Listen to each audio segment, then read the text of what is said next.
So அதுக்கப்புறம் நீங்கள் பார்த்தீங்கன்னா ஒரு கம்பெனிக்கு வந்து ஒரு ரைட்ஸ் கொடுத்துருந்தாங்க. ப்ரொடியூசர்கிட்ட ஒரு வாங்கி பணம் வாங்கி ஒரு படத்தை வாங்கி கொடுத்துருந்தாங்க. அவங்க திடீர்னு கையை விரிச்சுட்டாங்க. எந்த பணமும் இல்லை, உங்களுக்கு இது இல்லை அப்படின்னு சொல்லிட்டு.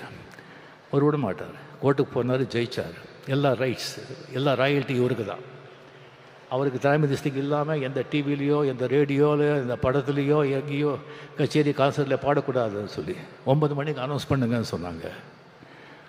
எஸ்பி பாலசுப்ரமணியம் வந்து அமெரிக்காவில் பாடிட்டுருக்காங்க 6 மணி. சாமி சாரி இப்போ சொன்னால் அவருக்கு பாடிட்டுருக்காரு, உங்கள் பாட்டு பாட முடியாதுன்னு சொன்னால் சட்டம் பைலா எல்லாருக்கும் ஒன்று தானே, என்ன இருக்கோ இது பண்ணுங்க. எஸ்பிபி வந்து டெஃபினட்டாக பாட மாட்டான், நிறுத்திடுவான். அப்படி எஸ்பி கோச்சிக்கிட்டாங்கன்னு சொன்னால் அவனுடைய நண்பனே கிடையாது. அது பாடிட்டு இங்கே வந்து என்னை பார்க்குறான்னு சொன்னாங்க. அதே மாதிரி எஸ்பிபிக்கு வந்து அங்கே பாடிட்டுருக்காங்க. நியூஸ் போகுது.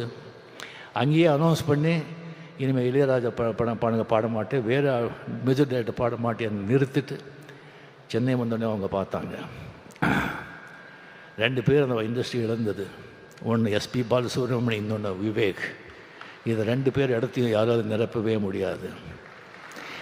அந்த கோவிடில் வந்து எஸ்பிபி இறந்த உடனே பிரதருக்கு சிந்தாத கண்ணீர், பொண்டாட்டுக்கு சிந்தாத கண்ணீர், டாக்டருக்கு சிந்தாத கண்ணீர், நண்பனுக்காக கண்ணீர் சிந்தாங்க.